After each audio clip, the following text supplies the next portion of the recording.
So guys, we got a question from Aline. She says that she's having a particular problem in jiu-jitsu. So she's been training jiu-jitsu, mixed martial arts for about 6 months. And you know, she's been able to actually roll with some of the guys and be considered kind of one of the tough chicks in the gym that you have to roll with kind of hard. So she's pretty pumped about that. But the problem that she's having is that when she gets caught in a tight choke, especially a triangle, she says that it, you know, breaks her down, and sometimes she'll end up crying. And so the problem that she's having, she says she's getting ready for a competition and she knows she has to be ready for this, and so she doesn't want to feel weak. She wants to be able to kind of get past this, and so she's wondering what I would advise her to do. This is my lovely assistant, Mr. Adam Wilson.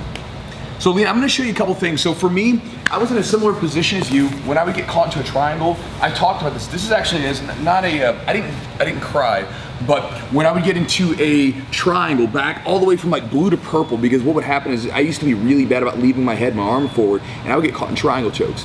And so what ended up happening is as soon as I would get here, I would feel like just done, and I would get kind of panicky, and I would tap really quickly, and it used to bug the piss out of me. Not so much because like I was getting caught, but because I would just, as soon as someone would lock me up in a triangle, I didn't even fight or try to get out of it. I just instantly froze up, and then it was just like boom. You know, I would just give up right from then and there, which is obviously kind of what you're doing too. As soon as you feel someone wrap their arm around your neck, you're kind of giving up. So the thing that my coach made me do, and then this is good for him, my coach started me off in this position for a straight month.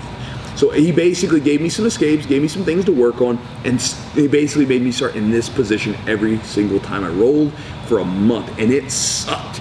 But what it did was, because after a while, basically if I'm starting there for a month, I'm gonna train, and so I either had to keep tapping or I had to, get better at the position, learn to relax and calm down. And that's exactly what happened. I got desensitized to the position, and I was able to get more comfortable being in those tight spots and relaxing a little bit. Another one that had happened to me when I was a white belt was people would get to mount, and what would end up happening is as a white belt, I was such a spaz that if I ended up in mount, I typically exhausted every ounce of energy. I would be like pushing and shoving and everything else, and then someone would start to like drive their hips in, lower their body down, and then I would have their, their face right here, or their body right on my face, and I would be freaking out, like to the point where I was like literally like hyperventilating, and I would just tap out a lot of times from pressure in the beginning. That's what I used to do. It's like seriously, it was crazy. My coach used to get mad at me all the time because I would tap out.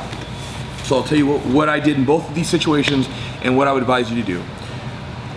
One, just look around your gym and realize that everybody else is doing the same stuff, right? Like, so for like when I was in mount position, the way that I got over it was basically I used to have people start in mount on me because I was like, I just need to get better, and I feel like such a bitch by it because I'm just giving up. So I would just lay down and say, here, start in mount, and I would look around and I would see that other people were stuck in the same position as me, and I would say, you know what, if they can do it, I can do it. It would be people that I actually would beat when I was rolling. So it's like, if the person that I'm beating can stick in mount and can keep fighting, I can keep fighting.